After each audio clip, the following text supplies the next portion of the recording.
मोहम्मद इब्न ज़करिया राजी सन 864 ईस्वी में ईरान के शहर रे में पैदा हुए। वो इस्लामी दुनिया के उन अजीम साइंसदानों में से थे जिन्होंने तब, केमिया और फ़लसफ़े में इनकलाब बर्पा किया।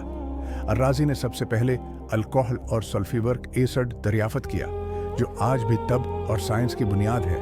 उन्होंने चीचक और खुसरा पर दुनिया की पहली साइंसी किताब लिखी, जिसने यूरोप के तबी इल्म को सदियों तक मुतासिर किया।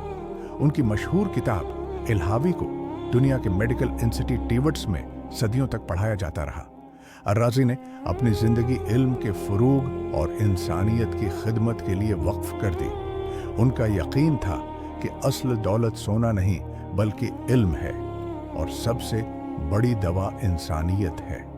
अगर आपको मुस्लिम साइंसदानों की ऐसी तारीख़ी कहानियाँ पसंद हैं तो मेरे चैनल को ज़रूर सब्सक्राइब करें